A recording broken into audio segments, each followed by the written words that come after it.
You're listening to Raising Anchor, a Rhode Island FC podcast. We're glad you're here.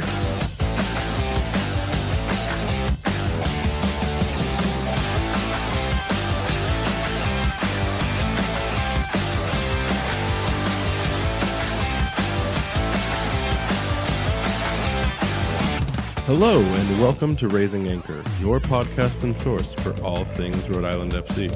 I'm your host, Matt Entrican, and with me today is our co-host, Jason Carey. Jason, how you doing, buddy? Doing pretty good, buddy. How about yourself?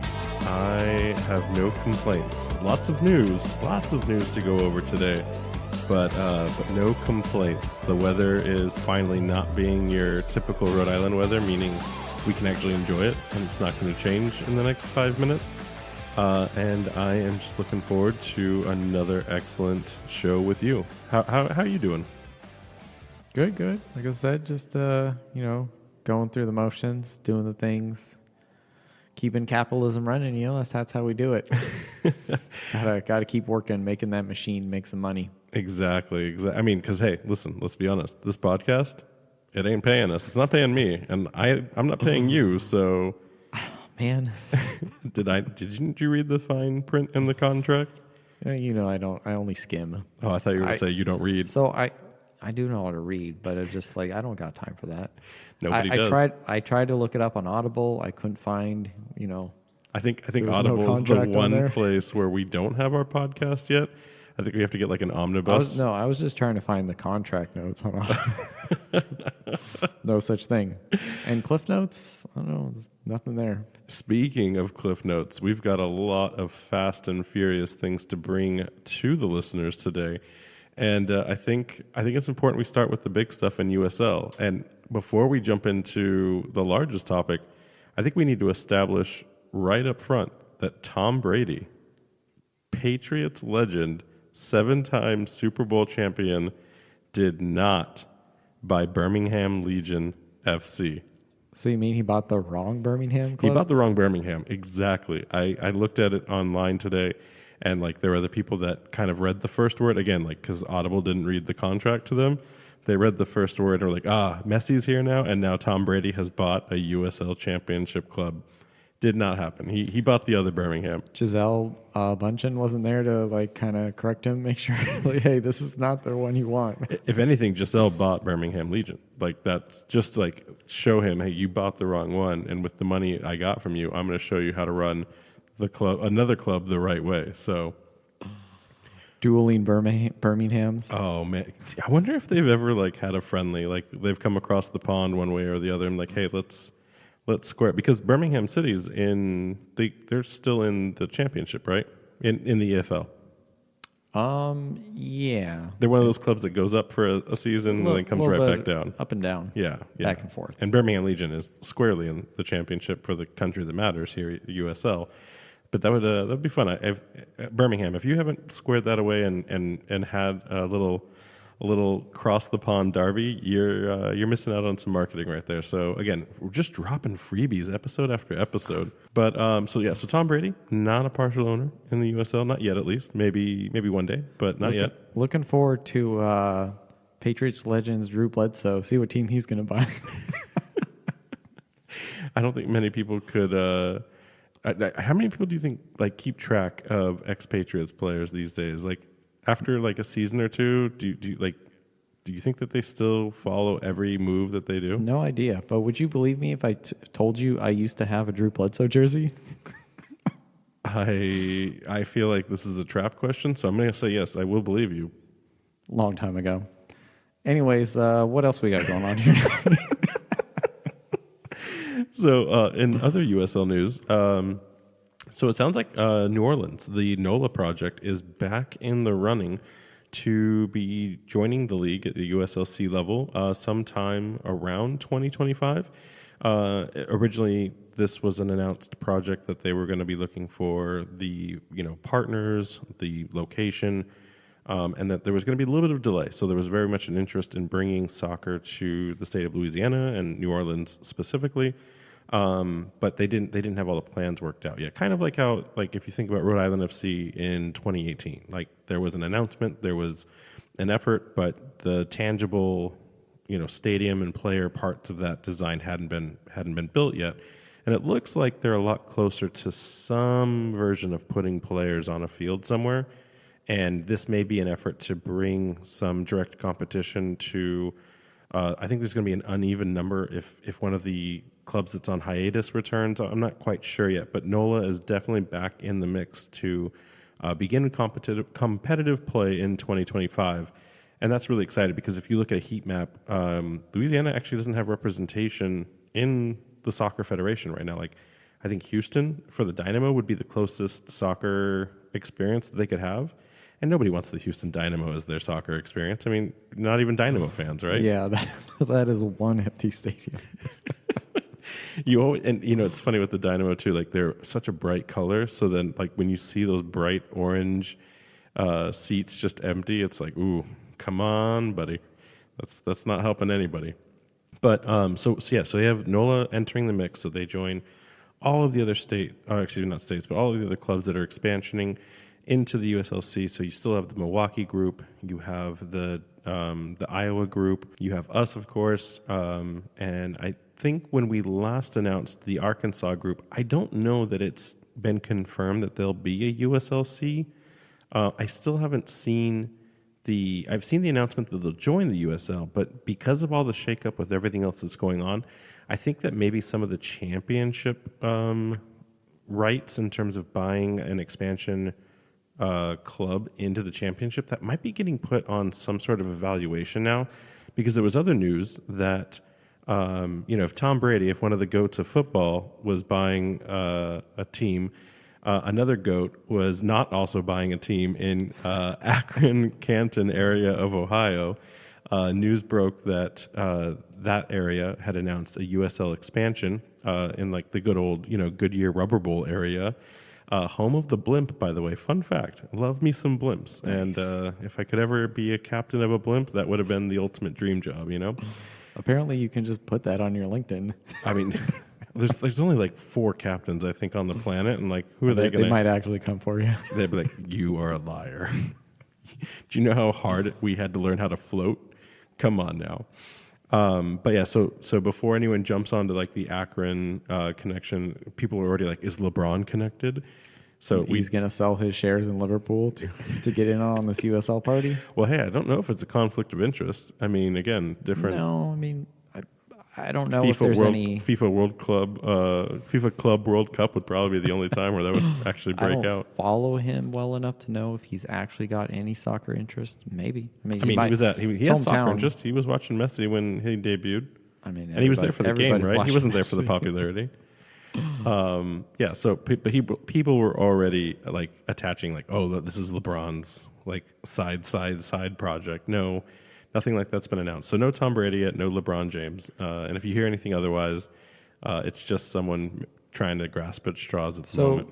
So in a similar vein, USL expansion, just like Arkansas, but we don't know which USL kind of like, because there's multiple tiers. Yeah, because there's Championship, Division 1, and Division 2. You need to go back and listen to episode 2 again. You just got to pay attention. So do we just need a USL sorting hat? Well, okay, so you good joke, but like that's kind of where we're at. So the hot off the press breaking news that we got a few minutes before we started recording, and we're still trying to kind of unpack the ramifications of it, is we knew that the announcement about the pro-rel vote was going to happen kind of as a summary decision next week. We didn't know if the details would break, but we knew that the club owners would come together on an agreement to move forward with a proposal to continue or to delay, outright reject, or figure something else out. And a lot of the indicators from the inside sources that it provided was that a majority of the clubs were leaning towards favorability, again, to distinguish themselves as a Division I product that could compete with MLS. Well, it turns out that might have been a bit premature. It was just kind of announced over the socials that the owners are asking for not a rejection, but a delay and an understanding of some of the qualifications that were going into the vote. And it was really interesting to me that, you're getting to the 11th hour of this, and the things that I saw in the post were that they didn't understand the broadcast revenue. They didn't understand the sponsorship revenue shares between the leagues in terms of like who would be allocated what. But the scariest one, and it was like the very last line of the social post was, we didn't know which teams would be forced to start in the lower league. And it's like I can't imagine who is going to sit there and be like, yeah, we'll go down. We'll bite the bullet for the health of the league. We'll face that consequence. No one's going to do that. Who's going to be the hero? Take one for the team. But it's not just one. I mean, if you do the math, again, we kind of talked about this, right? There's 24 teams now. Within 2 years, there could be, it just depends. There could be 26. There could be 20. There could be 30 teams. It's getting crowded in here. Yeah, and like with all of the expansions, like it's great if those are coming in one step below, but you need to get to 20. Like 20 is the magic number. There's a reason, if it isn't broke, don't fix it. There's a reason that works in just about every other league. It's a good, even number. It's consistent. It's the right number of games, especially if you introduce interleague play or tournaments. 4 clubs already, 6, maybe 8. Like who are you gonna tell? No one is gonna sign up for this. It is going to be a bloodbath. The season that they decide, it will be the most chaotic year in sporting history in the entire world. There will be 6 teams fighting for their life. No one can promote from the lower league, so like that season's a wash. Like you could have your best year ever. Like we're the USL champions. Or like USL 1 champions. What did we get? You got an attaboy. You got a pat on the back. Nice. You're not promoting. Like I have no idea. The crazy thing is like there are a lot of other leagues in the world who kind of all do this. Can you just look over and copy their homework? You know what I mean? Like couldn't someone just figure out? Maybe some of it is not easily accessible information, contracts and stuff like that. But grease some hands or whatever. Send out some scouts and kind of figure out how does everyone else do this, and just kind of at least to give yourself a basis. When you're saying that they have no idea how to like start with this, it's almost like, do you guys want to do this? We don't know how we're going to do it. Do you want to do it? So I will say this. I think that when a majority of these leagues made these decisions decades or centuries ago, it came from a time and a place where it was just about the competitive nature and it wasn't about the profitability of a club. I think that 90% of these transactions these days occur on a financial sustainability and profit model and not just the we want to win. Like look at the EPL and how they were trying to introduce that if you took the top 6, right? Like there's more invitational cup opportunities for you now. Like it used to be the top 4. It used to only matter if you were the number 1, right?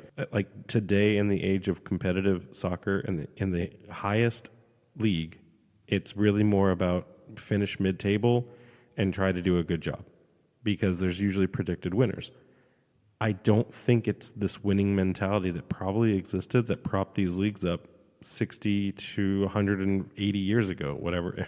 Like it's money. And how do you ask a club to not make as much money?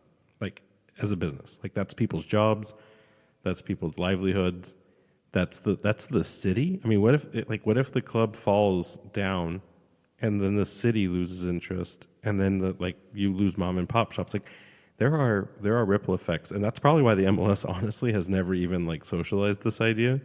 Because there's just too much. There's too much at stake. So now here we are, and they don't have that plan. I want to know what the plan was now. Like at least explain what you thought that this board was going to vote to start exploring and moving forward with. Because to me, it was 6 teams were going to get knocked down. You can't knock the newest 6 that just paid $20 million to invest in this league. So what? Let's buy Indy 11.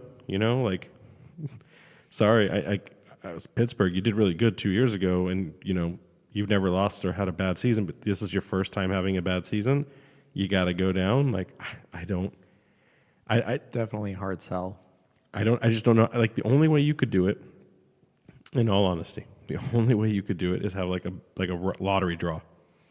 You put all of the clubs from every single division into this lottery ball, and that's just where their starting is. And then you work out some equidistant a number of funds the revenue share for the year, and then everyone gets the same pie, and then you continue to get that same pie until you get knocked down one level, and then that's like your new level because you couldn't get out of that level. So like for 5 years they have to inflate their numbers, and then things would normalize. That's it. And then if you're Rhode Island FC and you start in League 2, Division 3, and we have to crawl up just because we chose the wrong like time to get our ball picked from the jar, like, oh my God, like, I don't know. I know that's not how it's going to work. It doesn't give me good feelings like it did 3 weeks ago when we first talked about this. I was like, this is a possibility. And now it's like, well, maybe this was actually, maybe like this shouldn't have been brought up. Like, honestly, like they shouldn't have shared this because now people are going to think that this is like a sham. No pain, no gain.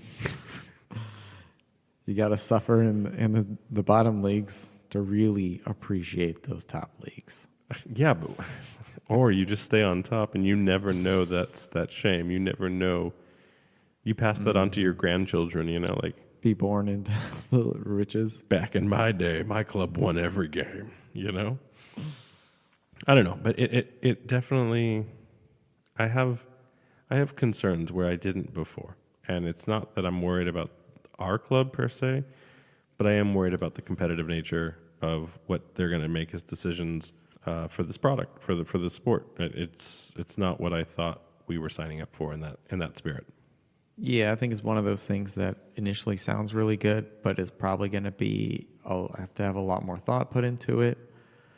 I still really hope it happens, but I think that they might have to look at, you know, how can we do this in a way that is uniquely American to kind of satisfy the business nature of it and not, you know, kind of ruin these people's investments.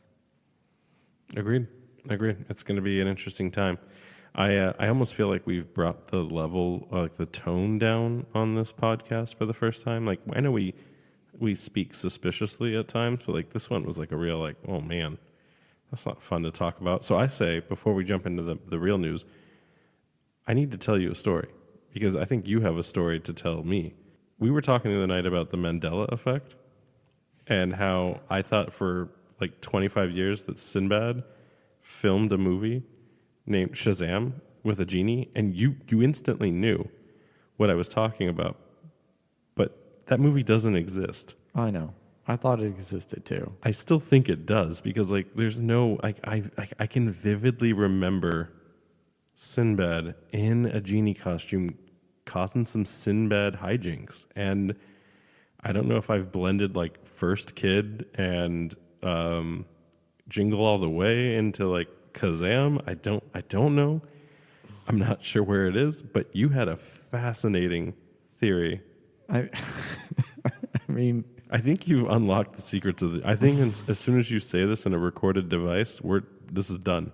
We're gonna get picked up by a black van outside. Yeah, no, it's gonna go out, but then we'll never be heard from again.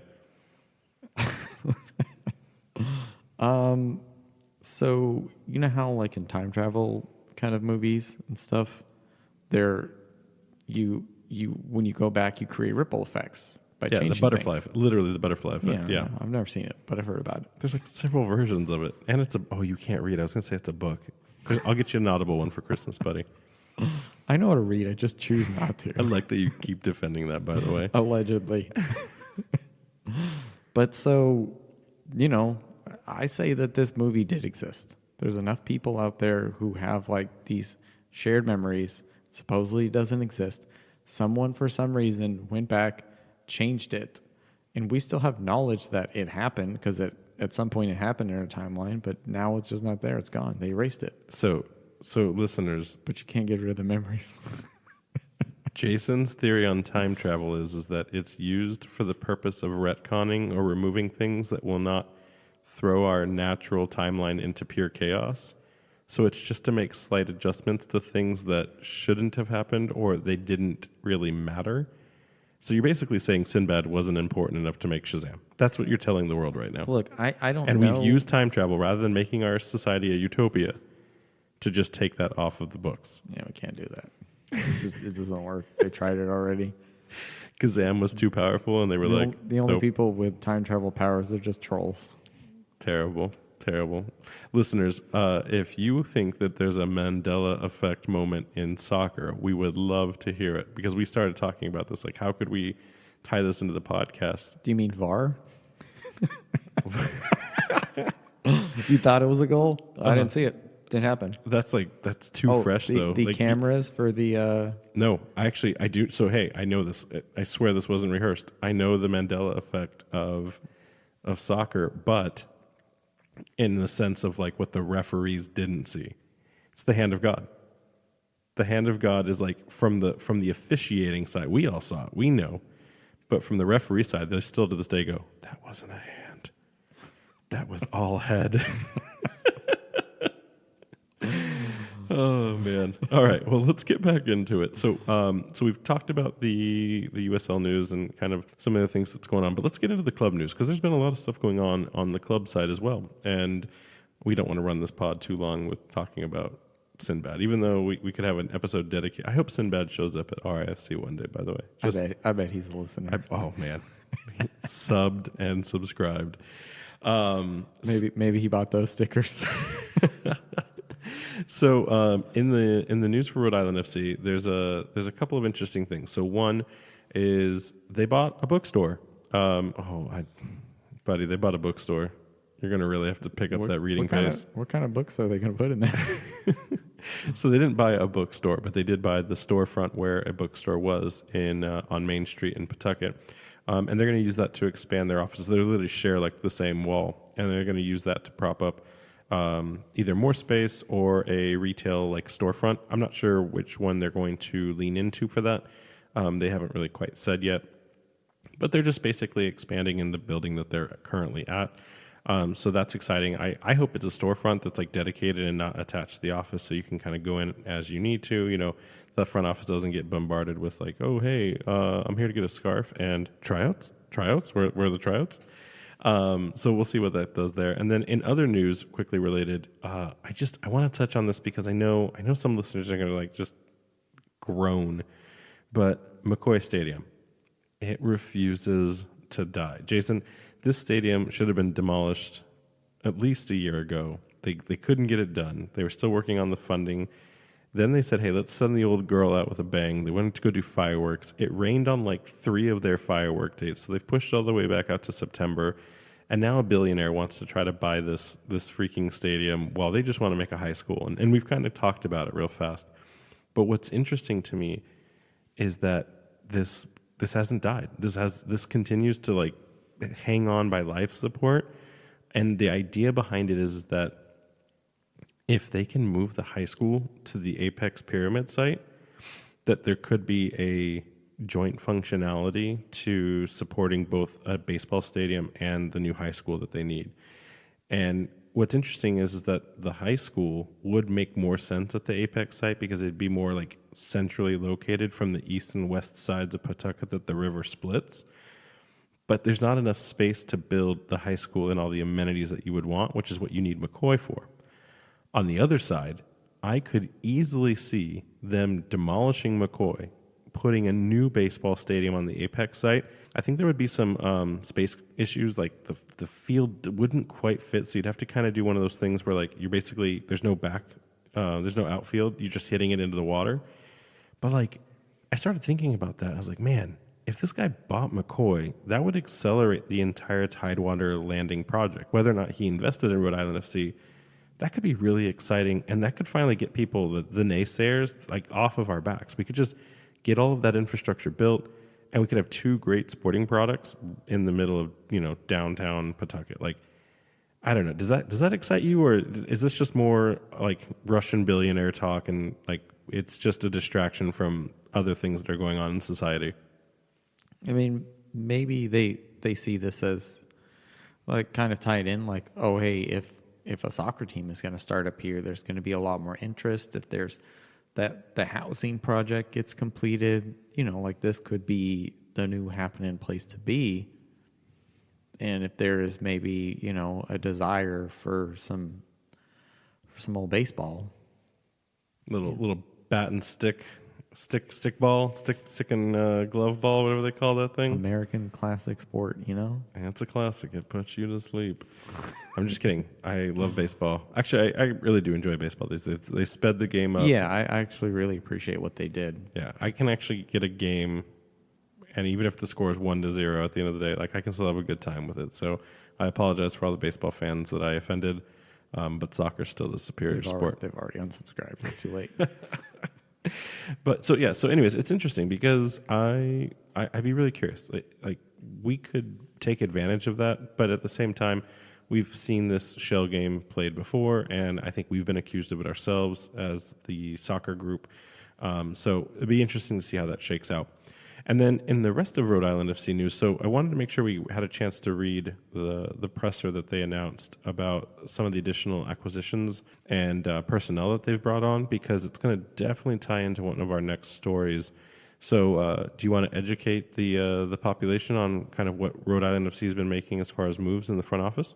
Yeah, let's go. Let's go ahead and read this up here. I'm going to do my best to pronounce your names. Sorry if I mess it up. Oh, they all listen, by the way. Oh, man. I had that confirmed. So no pressure. And I'm not going to give you any. And to be fair, I did ask someone in the club if we could get a pronunciation chart of the front office personnel, and then most definitely for the player, because we're going to get some international players that are going to have some fantastic names that we can't say.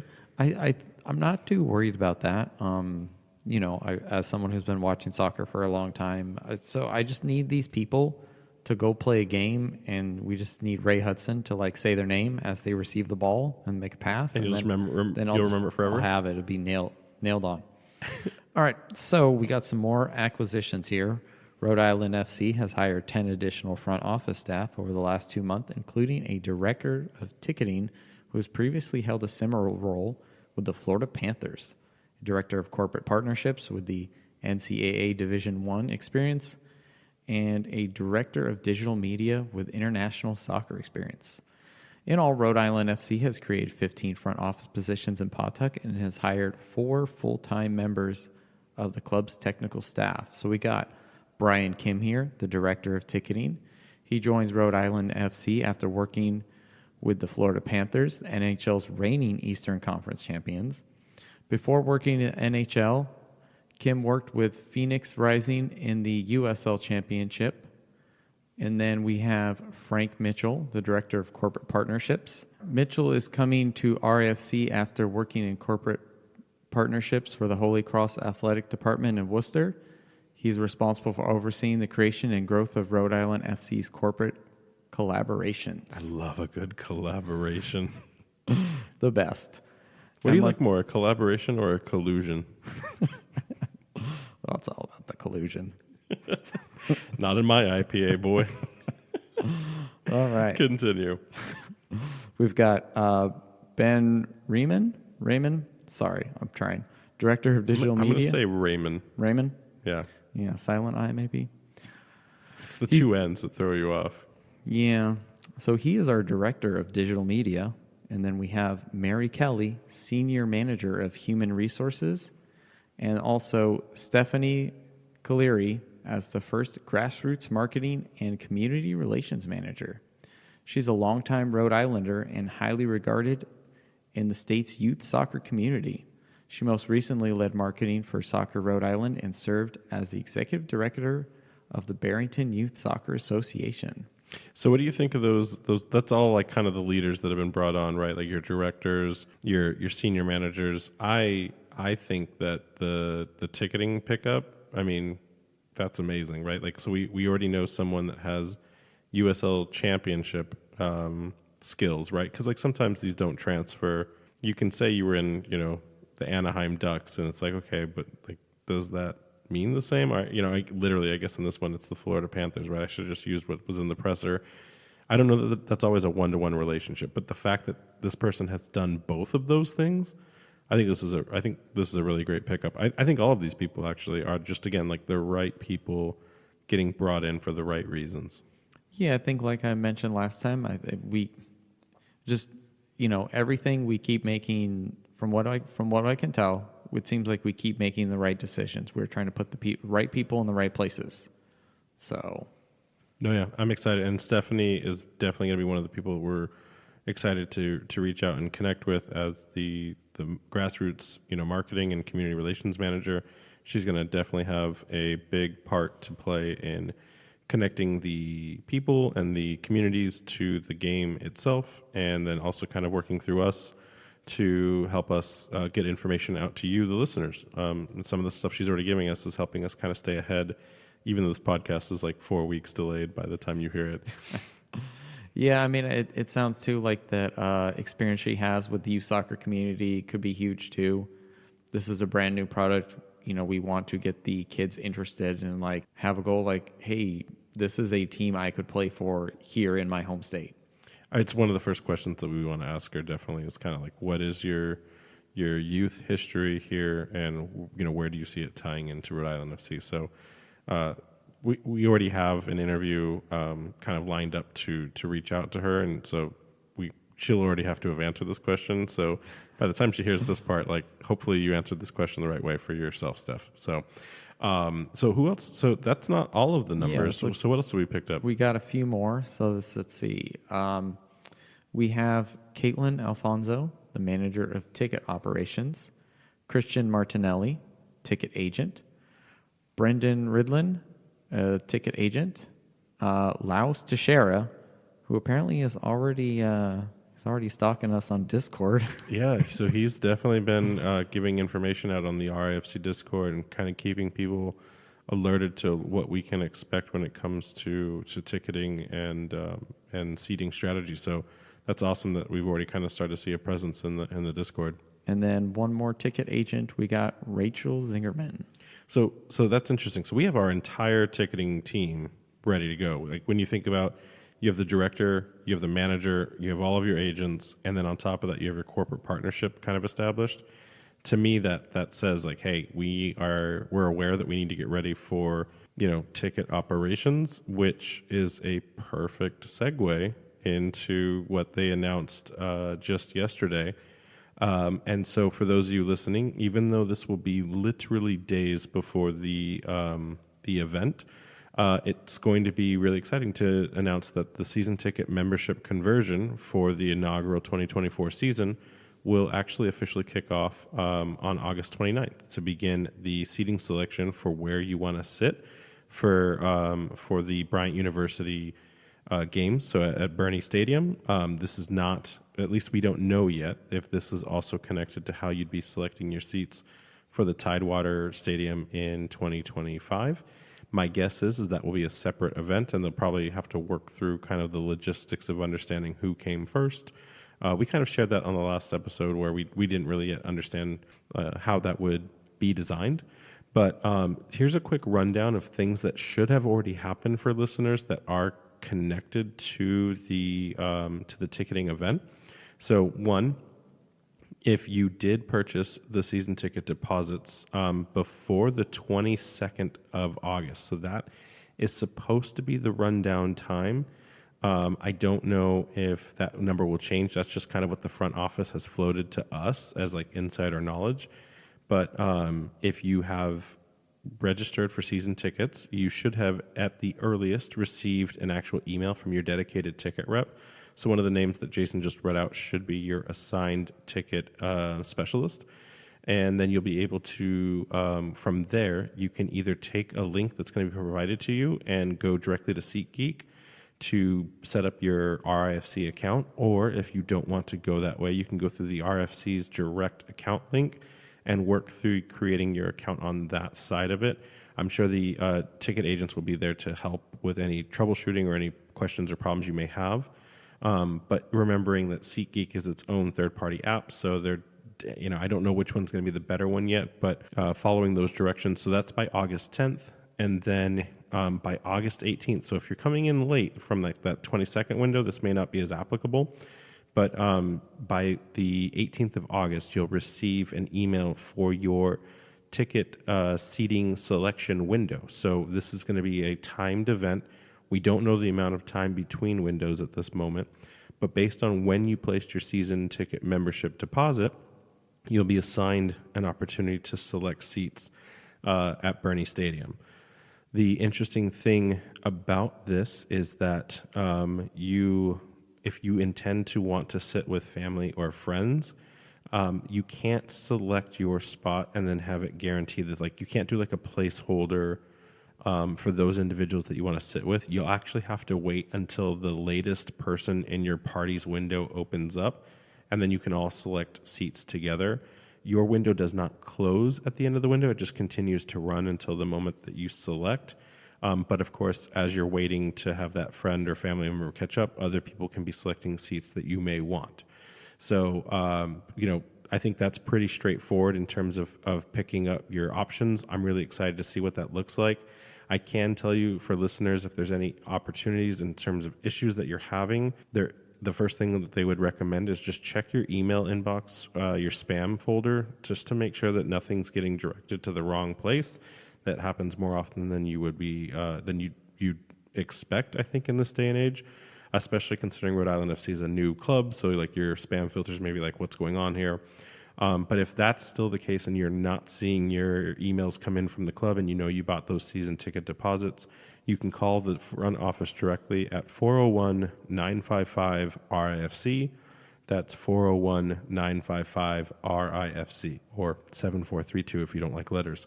And if you don't want to call, you can email them at goal@rhodeislandfc.com. And if you don't want to do that and you like to just show up in person and yell at someone, you can visit them directly at their front office on 175 Main Street in Pawtucket. So Jason, what are your overall impressions of this ticketing experience? Do you think this is the right way to do it? It's interesting. The one thing that stood out to me is where we're selecting them, because we have Defiance 1636, and I wonder how that's going to work. Are they just all going to we need to wait till the end? Because you want them to sit together, right? You want them to create the environment, that noise. And if they're all spread out, that's not going to be great. I don't think that's going to be an issue, but I do, to your point, wonder if they're going to show that on the map where they're going to sit, because some people don't want to be that close to it, right? Yeah, there'll be that one person who selected the seat in the middle, and they're like, I don't want to be here. Right, or even just adjacent, right? Like they've got a child they end up bringing with them, which if you're that person that brings a 3-month-old crying baby to a soccer game, you're the problem. Or just the giant. I mean, I've seen those giant flags that those guys are going to be bringing. What if it just waves over, spills over to the side a little bit? I would want to know. I honestly, I don't know that I'd want to sit right next to them. I enjoy watching them. I enjoy chanting, but I don't know that I need to be danger close to the Defiance 1636. Yeah, I mean, I don't want my boat burned down.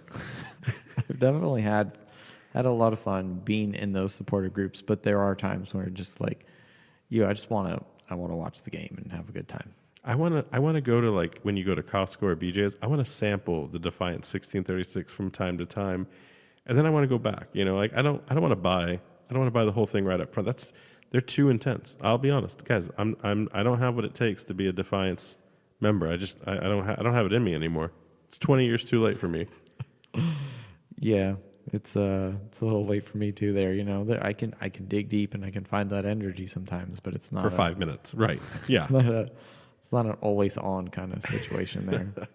I'm the person that will when they start to slow down a little bit, I'll come in. Rah a couple times, get the juices flowing again, and then okay, I did my job. I got to go sit back down and take a breather. But so yeah, no, I love the idea, but you know what I think I find really interesting is this. Nowhere in the release did it say it was an in-person event. It says it's registering online, registering your account, registering on a portal. I'm a little confused why they wouldn't do an in-person experience. Have the entire front office staff there, invite you to windows, you make it a 8-hour day, and people can come in, get that FaceTime with the organization, make it a fan appreciation moment, meet the people that are there at that point. I don't know how you're not inviting people. And maybe it's because they're afraid Smithfield's too far away. I don't know, but I would absolutely have people come to a tour of the stadium. If you're not sure, let us show you how fun it's going to be, and then bring Defiance out. Like, have them show up and just be partying the entire day too. Letting them, everyone, some people are visual learners, people are tactile learners, and people are auditory learners. That's the three styles, right? I'm a kinetic person. I need to go see it. I need to feel it. I need to understand what I'm buying. Otherwise, I'm just looking like a movie theater. Yeah, I'm not that close, so I guess I'm fine. And probably some jerk's going to pick the seat right in front of me or right next to me, and it's going to ruin my experience. Like, I don't know those things yet, and I haven't spent time at Bernie, so I don't know. I feel like an in-person event would have been an amazing draw to bring in the people and just get them fired up. Yeah, I hope that when they open Tidewater, I hope that they do something like that. If they don't do that for Tidewater, at least, yeah. then come at this on. point, maybe it's just like, this is our temporary home. We just got to do what needs to be done in this kind of situation. I guess we'll just have to see. It's either way. I'm pumped. Like, don't get me wrong. So where do you think we should put our tickets? Like, just so that listeners know to avoid us, or if in case they want to see us, and then we'll like make something up later. Like, that's not where we chose. Are we going like the feet? Because normally when we've bought season tickets for other things, we do the spectator mode of like the FIFA, like that FIFA level, right? So I'm all about second level, front, center line. I don't think there's a second level kind of place. No, right? no, there isn't. Yeah. But my point is like, are we gonna be like super close to where like we can sniff the Axe body spray on the players, or are we gonna be like up dead center? Like, what are we thinking here? Card Noir. I don't know. Top right, Messi. Those graphs. I'm not a behind the net person though. I'll tell you that. Yeah, I've had some fun having that view, but I'm definitely like middle, kind of like slightly higher up view. Yeah.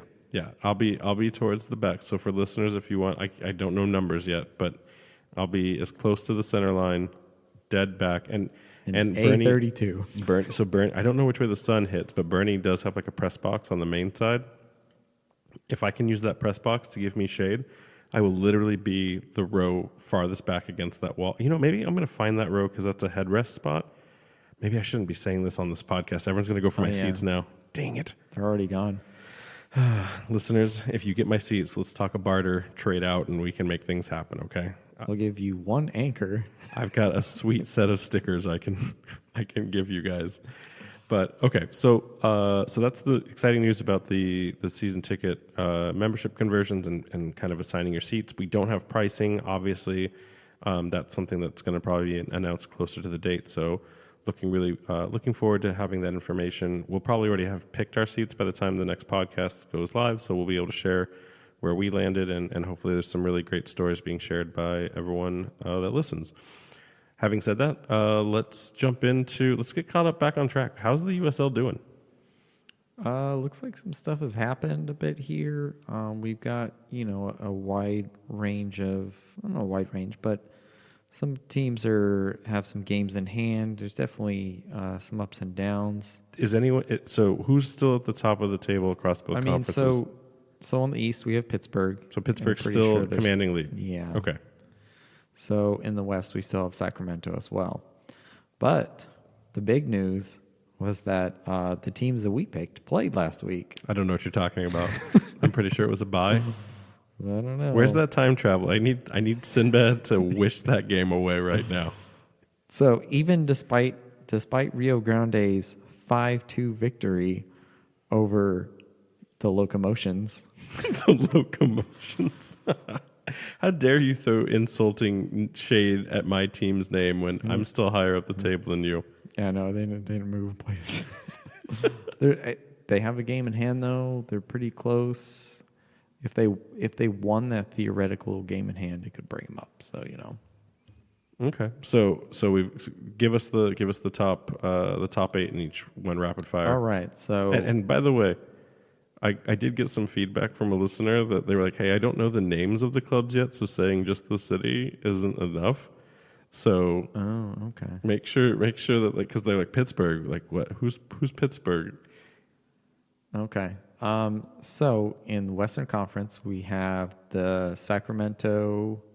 Okay. So the problem is this is my fault for not having a table that has. I just got names of the cities, and then it like trails off, ... So All right, so you got Republican first. Yeah, so in future, I will have a different table So you that got I to look memorize at. this. We got to be professionals about this. Yeah, because I was like, it's R ... and I'm like, I think I think- should know this. I think but- I have it memorized. So you say the city, and I'll say the name. Okay, so Sacramento. Republic. This one's easy. San Antonio FC. I mean, yeah, that one took the words right out of my mouth. Oakland Roots. I know that one. There you go. San Diego Loyal. Okay. Did you see the post San Diego Loyal did on their socials to the San Diego FC MLS club? I saw that. I don't know if that's real or not. I can't say it out loud because we would lose our ability to be a family. Oh, and they have a cool basketball jersey thing going. Yeah, I saw that too. They're also sponsored by Rocket League. Fun fact. Like, just so many cool things with San Diego Loyal. Anyways, so they're in fourth or fifth? Fourth. Okay. In fifth, El Paso. Say the name. Is it Locomotive? Say it. Right? Gosh, dang right. Okay. Don't pretend like you don't know. I'm in your head rent free. Oh man. Choo choo. Orange County Blues. No, that's They their legacy rebranded? name. They're just Okay. Orange. They're just Orange County Soccer Club now. Okay, Orange County SC. The Colorado Switchbacks. Switchbacks. Okay, I see. It's like SPR. Colorado Springs. Yeah, Switchbacks. Colorado Springs Switchbacks. Mm-hmm. Okay. And then Phoenix Rising rounding out the 8. I think they jumped up. I don't think they were there before. So New Mexico. Oh yeah, New Mexico Yeah. was the fighting. So they're fighting for their life then right now. Okay. Yeah. However, though, they have a game in hand on Phoenix. So. You know, listen, game in hands don't mean anything because you have to win the game in hand for it to mean anything. And like some of these clubs haven't been winning too many games lately. So, I mean, they have a chance, but come on. All right, let's just rapid fire Eastern Conference. Pittsburgh Riverhounds. Charleston Battery. Metallica. Tampa Bay Rowdies. Louisville City SC. Memphis 901. 901, yeah. Okay. Birmingham Legion. Tom Brady's. the one he should have. Sorry, the wrong Tom Brady team. Or the right if you're a Maybe he's a clone. Giselle Maybe fan. it's not the real one. He's an alien. FC Tulsa. And then rounding out the playoff spot is Indy 11. Indy 11, hanging on. Awesome. Well, thanks for the recap there. You think we're still going to get an RGV playoff game where we have to go? How you feeling? I mean, that'd be cool. Hoping. Okay. Praying to the old gods. And the new. We should start thinking now tactically because you're still going to play each club in your division. In your conference, I got to say the right word. We should find out which one we want to travel to next year. Because obviously we're going to go to Hartford, but after that, we should find out which one we want. We should get the girls involved, and we should make a vacation of it, so that way we can use it as a. We're here to have a nice, couples weekend, but we're really here to watch the Tampa Bay Rowdies get crushed. So we'll have to figure even whatever the schedule is, we'll have to figure that out. But Collusion. Exactly. They'll never see it coming. Just that their significant others run a podcast on a USL Championship club. They'll never see it coming. So tonight's main story, and I don't think we've even shared what the lead is going to be on this, so we're terrible hosts. But we want to talk about the kit. And more specifically, the kit designer, because we don't have a kit yet. We don't know what that kit's going to look like. But we wanted to at least kind of give the listeners a quick education on what they can expect from the producers of our kit and kind of have an understanding of the backstory of what goes into that whole logistical kind of effort. So you ready to jump in? Let's do it. Awesome. So first and foremost, the kit the kit designer is going to be Capelli Sport. That is our kit producer. They were founded in 2011, and they identify themselves as a global multi-sport athletic apparel brand that is based in Manhattan, New York. But they focus specifically on soccer markets. So while they do branding for other sports, their main effort is within that soccer kind of ecosphere. Having said that, most of the clubs that they do support from a kit manufacturing perspective are European leagues, are in European leagues. And in fact, they only currently represent 4.2% of the USL Championship League's kit production. And that's represented in this season, having only made the kits for the Colorado Springs Switchbacks.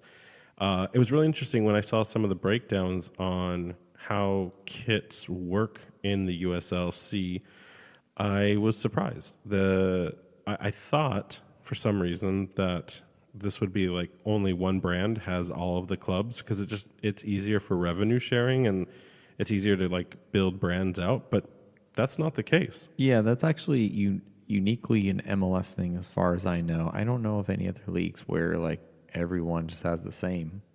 Oh, really? So I'm the one. I've been domestically groomed to think that that's how it would work.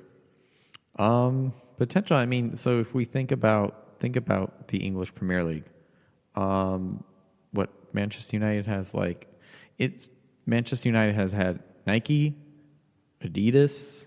I don't know who they have right now. I don't pay attention to that. I look at the jersey, I look at the sponsor, and then I like move on. Like, oh, that's a cool kit, or oh, okay, but it's not my club, so it's not my problem. I've never put an effort into thinking about the manufacturer of their jerseys. It's actually it's a really big source of revenue for a lot of these clubs. So that, you know, depending on the size of their global fan base. So like I mentioned, Manchester United, a very large, globally supported club, can demand, you know, this is our contract, this is what we want, and they can get, you know, $80 million or whatever. So Rhode Island FC is going to get $80 million because we're just as popular as Manchester United in the state of Rhode Island. So no, I that's fascinating. I guess I just, you know, it's the details that you just don't catch. I wonder, but having said that, I wonder if the MLS system is actually more beneficial to when a league is not as thriving, right? So like thinking of the roots of MLS and how like it almost collapsed 20 years ago, seeing how some of the problems at the USL Championship and like the NISA and the NASL have all faced over their lifetimes. Like sure, the league now is profitable, but like could it be better if they standardized the jersey production all under one manufacturer? I don't know. It'd be an interesting analytics pursuit to know, like in leagues that are not as established as the EPL, what is the better, you know, run of course. But anyways, that's a tangent that we're not gonna get too much further in. I just wanted to make sure that listeners knew that we will be the second club that Capelli Sport sponsors inside the USL Championship. And what's interesting again about Capelli, I don't know if I'm allowed to like say just Capelli. Like I wonder if I have to say Capelli Sport. Like I heard a long time ago, I don't know if this is true, but you couldn't. Well, I worked at Starbucks and many years ago, and like they weren't a big thing yet because there was better coffee out there, or it just wasn't super trendy. But they made you say the word Frappuccino. You couldn't say a couldn't frap. say frap? Nope. The customer could say frap. The customer could do whatever the heck they wanted, but you had to say Frappuccino to keep or protect the branding rights of the name Frappuccino, like the copyright. Of corporate branding. Yeah, well, I mean, I quit that job like literally 30 days later, so clearly they didn't indoctrinate me. But yeah. So fun fact, I wonder how that is. Is it Capelli Sport or Capelli? Anyways, for tonight, it's going to be Capelli because I need to shave down the words I'm using. But what's really interesting about them is on top of kind of their European League connections, it's important to kind of announce that the biggest team that they dress is AEK Athens. So that was really interesting because that's a club I know. I think I played them in FIFA or something. And I've never really paid attention to the jerseys before. So that's their biggest team that they dress in terms of popularity and like total production sales of their jerseys. And then also, though, they own 40.1% of a club in the third tier of Bundesliga. They own it, and the club is MSV Duisburg. What's interesting about that club is they're an original Bundesliga founding club that has now been kind of set on some harsh times and, you know, not doing so great because they're on the third flight. But so that's kind of the breakout or makeup of Capelli Sport. And the interesting thing as I started doing the research on the other clubs is that they have their own distinct flair, the same way like Adidas or Nike or Puma have when it comes to like some of the design elements that they put in. So you'll always know it's a Capelli Sport kit because they always do the same thing where they run this broken line across both of the shoulders. So it just looks like a bunch of squares. I call it a broken line because they're not continuous in the same line shape. Kind of. Yeah, exactly. So that's always like in every single kit they design, no matter what the the colors or the distractions inside the kit or the distresses to the kit, they'll always have that broken line. So if you guys see a broken line, that's how you'll know. And a great reminder, or kind of if you want to see what it looks like already, is if you go on the Rhode Island FC merch shop with that new those new trainer kits that they dropped, you'll see kind of what that distraction over the shoulders looks like. So having said that, I mentioned earlier that of the 8 brands that are currently in the USL Championship, with Adidas, Pumas, man, it's been a long day. Puma and Hummel being the major brands. There's only the Switchbacks that currently have jerseys that are being produced by Capelli Sport. Obviously, our listeners can't see what we're looking at on the screen, but I do have up for you the last 3 years of kits that kind of show the range and design of what Capelli has produced for the Switchbacks. So for listeners, I'll try to just describe real fast. So in 2021, you had this white with like light blue diagonal stripe pattern across the kit, and then their inverted for away was a dark black on that same blue. And then in 2022, they got hit with the synthwave retro look, and they had this like bright pink, which like fused into the same light blue, which looked very neon, very retro. And then this year, I don't know what this year's is. It's like they tried to channel the Supreme like tie-dye like distress pattern, or it's a lightning bolt. I don't know what I'm looking at. Or it's like when you've washed something too many times and then someone spilled some bleach into the kit. Gets the people talking. But it's just this like black kit with blue distressed like stains. What do you think? You're looking at them. I like them. I actually am. I like kits from the smaller market, like the smaller brands, because they tend to like be willing to just do different things. Like you said, like I don't really know how to describe this either, but like it's different. It's cool. There's too many. I don't know if you've noticed, but sometimes like too many of the big teams, like, oh, that's just like the same as the Barca jersey, but a different color, right? Like if throughout the world, a lot of the, Adidas, Puma, Nike, like they'll have the same jerseys for different clubs, but they're just like there's no effort put into their design. It's just like, hey, this is the one where there's the slashes through it, and this is the one with the stripes. Whereas, I know that the first year was just kind of like slight, but like you don't see those diagonal stripes too often like that. They're usually either vertical or horizontal, and then these like crazy, like rocket pop ones. Those are kind of cool. Look, I don't hate it. I'm a little confused with this year's kit. So if anyone wants to go just like Google image active player for the Colorado Spring Switchbacks, like I don't hate it. I guess for me, I think back to that statement I made about LAFC in one of the prior episodes about they put so much mental energy and effort into like creating something super exciting that fans would gravitate to before they had a product, and we kind of have to do the same thing. Like we have to be better than okay or average or even good. Like we have to have something so great that people don't even care about the soccer club.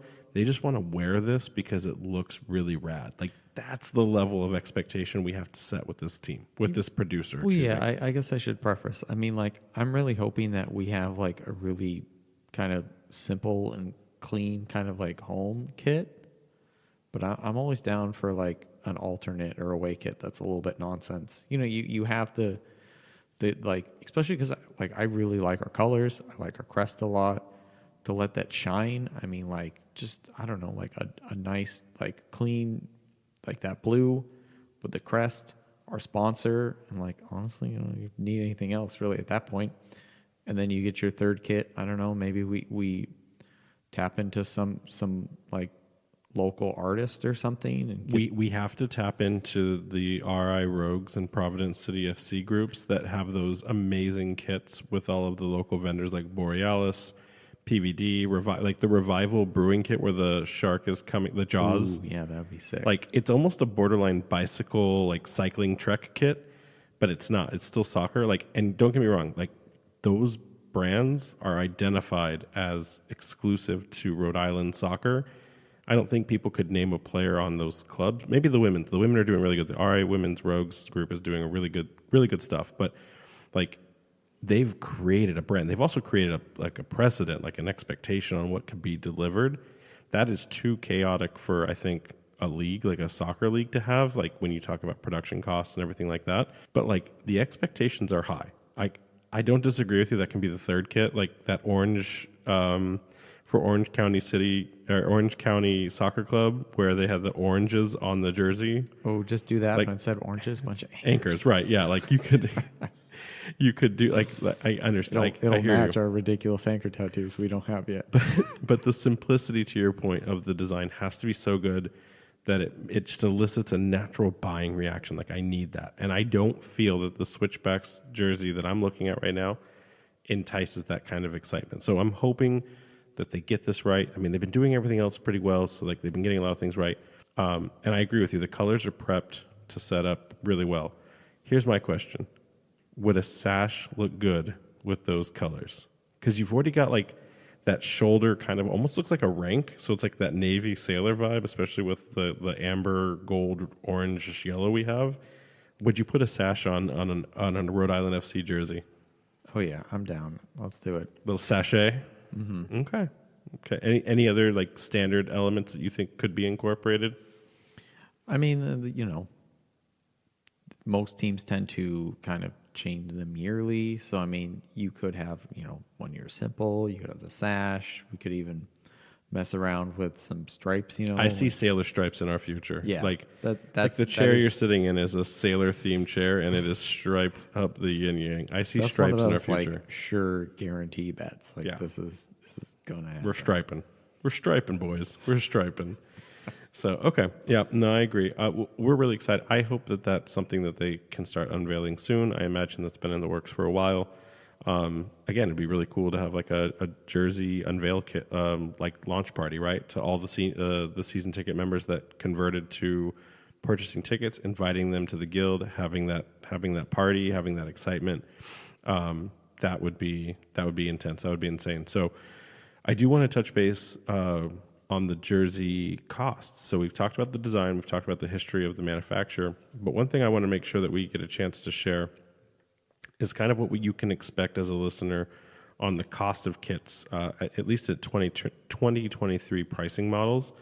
And it's really interesting because I didn't realize that the kits, I don't know if I thought that they'd just be cheaper because it's a lower tiered league, but these kits are not cheap, if that makes sense. I threw two knots in there, but they're I guess I should have only thrown the one. They can be expensive or they can be kind of on average, but some of these kits hit like $130 in price ranges right now for other clubs, I should say.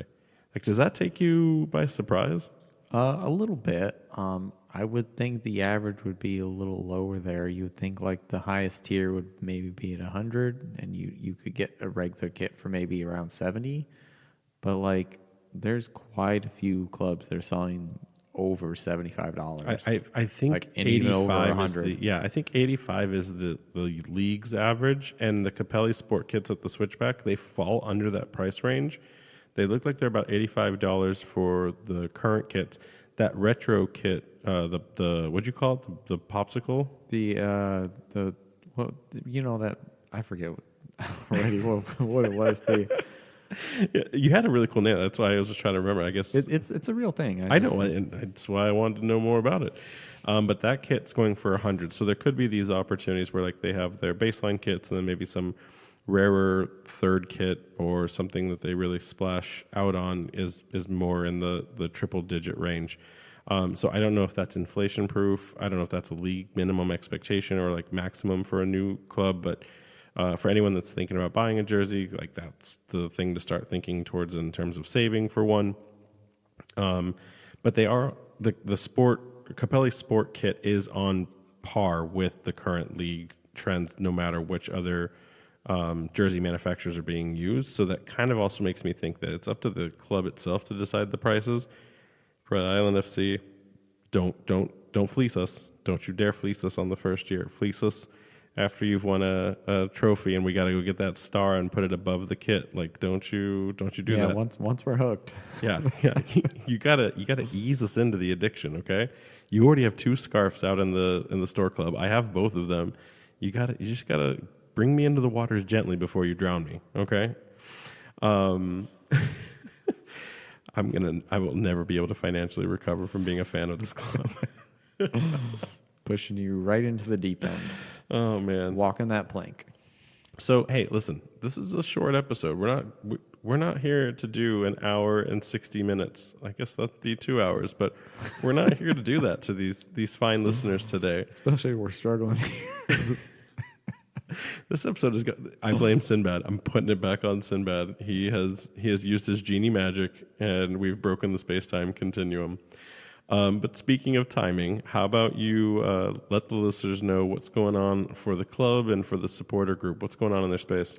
All right, so we got some events coming up here on the horizon. So is this where the 826 Brew at the Zoo confirmed? That's confirmed. Yeah, the front office let us know that has been locked down. Nice, got to be there. 9/2, the Dragon Boat Races and Taiwan Day Festival at the Festival Pier in Pawtucket. So for those of you that have never been, don't go because Rhode Island FC is there. Go because dragon boat racing is one of the coolest things you can ever watch. They have a bunch of people, and some of it's professional as much as dragon boat racing can be. Some of it's just like friends coming together. Some are corporate sponsors, but you have your row teams, and then at the front of the boat on the dragon head, you have this person leaning forward to grab a flag off of a floating buoy to see. That's how you win the race. Like, so it's like rowing, kayaking, and like capture the flag. I don't know. It's so cool. And the Taiwan Day Festival is all about kind of what's going on in Taiwan. We're not going to touch that subject because we're not a political podcast, but they do have a lot of great cultural things that go on that day, from both like entertainment, song, and expression, as well as some of the best food I've ever had. It's all like locally sourced for the day. I cannot stress enough, if you guys are free on that Saturday, go for the boats, say hi to the Rhode Island FC group, and eat some of the delicious food. But what else we got going on? Nice. And then let's see, Saturday 9/16, RFC will be at Brown watching the Brown Bears versus the Bryant Bulldogs at 7 p.m. Okay. So those are the Rhode Island FC official events? Mm-hmm. So we've got a few more events here. Defiance is doing some stuff. On Monday, September 4th, they will be attending a match between University of Rhode Island Rams and the Providence Friars, taking place at URI at 7:05 p.m. And then one more, we got Sunday, 9/10. They'll be at the Festival Guatemala at Roger Williams Park. Make sure to say hi to the group at their tent.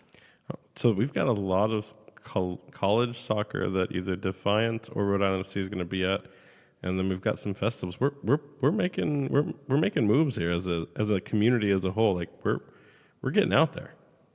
Yeah, I mean, yeah. There's the thing about soccer is great is it never ends. I mean, you have to be willing to like watch other teams. Watch.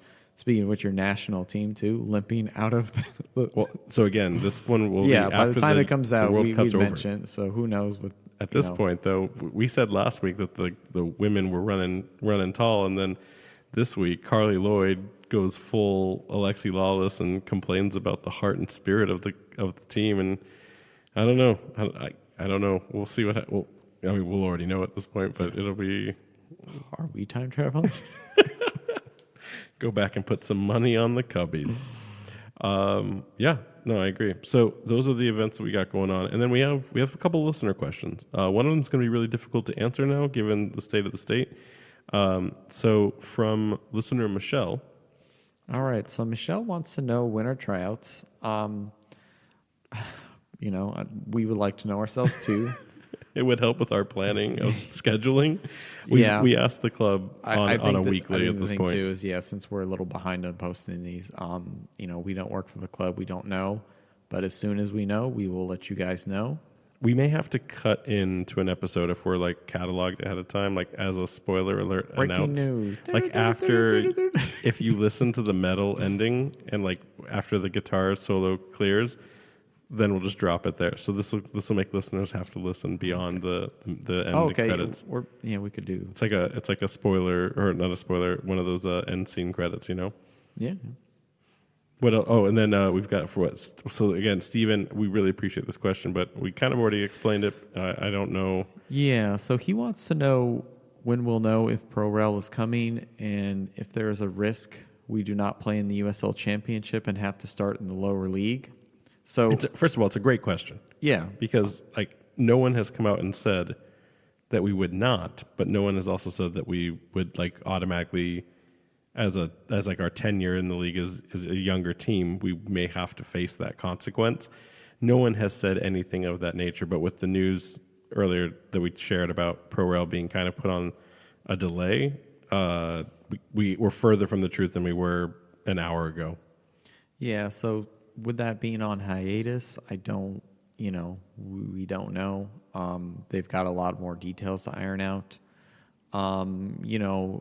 Because of that, we will be starting in the championship. Oh yeah, no matter what, because that's not ready to go. For 2024, we are starting in the championship. Who knows if we get the wrong lottery number and they invent the battle royale soccer, and then you have to put out your best striker. And what's that thing, MLS goalie wars? We have a goalie war competition, and if your goalie loses, you get relegated to lower division. Yeah, when that happens, who knows? But really appreciate the questions and the support from the listeners on asking those kinds of things. Please continue to do so. You can reach out on any of the socials and just leave comments in general, or you can reach out on our contact page of the website and write a paragraph essay if you want. I did have someone on one of the socials at the very beginning of this. They asked the question, "Is this real?"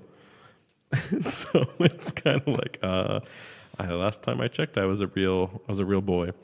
But so if you guys have any other questions, please don't hesitate to let us know. And then kind of just to wrap things up here, I figured we could just share that we do have some interviews that you guys as listeners can start expecting in the next couple of weeks. We have time spent to sit down with the capos from the Defiance 1636 and ask them some questions about what the supporter group is, what it won't be, what their kind of vision moving forward would look like, how they intend to operate as a group, both in the games, in the community. I expect that there's going to be so much content from those guys, those lads, that it probably might be a 2-part episode. Knowing how long we like to run, it could be a very lengthy time. I think at this point, we should maybe look to becoming a trilogy and just really milk it.